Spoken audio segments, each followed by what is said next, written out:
आजिर कहानी मूर्ख मांकड़र कथा। गुटे राजा थिले।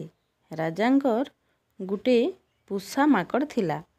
से माकड़ मनीष एंता सबू काम करि पारुथिला, खाली मनीष एंता कथा नहीं कहि पारुथई। माकड़टा सबु बेले राजांकर पाखे पाखे रहुथिला। राजा भी माकड़ के बहुत भल पाउथिले। से जाही गले माकड़ ताकर सांगे रहुथिला।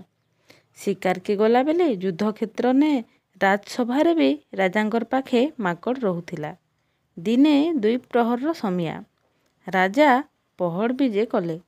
माकड़ चामर धरी राजा को बिंचबाके लागला। राजा धीरे धीरे शुई पड़ले। तारपरे माकड़ राजांकर पाखे चुपचाप बसी पड़ला। ई समिया थी गुटे माछी उड़ी आसी राजांकर मुहे बसला। राजांकर नींद भांगी जीवा भाबी माकड़ चामर हलई करी माछी के खेदी देला। माछी आठ थरे आसी राजांकर मुहे बसला। माकड़ आठ थरे खेदी देला। जेंता कि माछीर अभ्यास, माछी एंता बारंबार राजांकर मुहे बसु थाए और माकड़ माछी की खेदु थाए। एंता खेदी खेदी माकड़ विरक्त हो गला।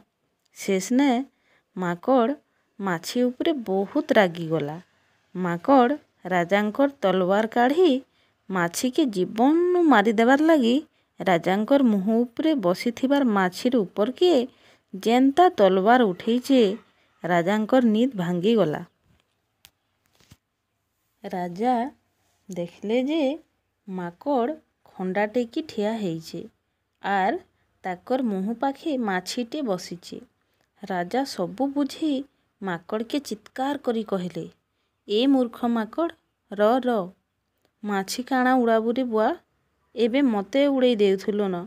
एंता कही प्रहरी मान को डाकी आदेश देले, तत्क्षणात माकड़ के नहीं जंगल ले छाड़ी आस। प्रहरी माने राजांकर आज्ञा पाई मूर्ख माकड़ के जंगल ने छाड़ी आसले।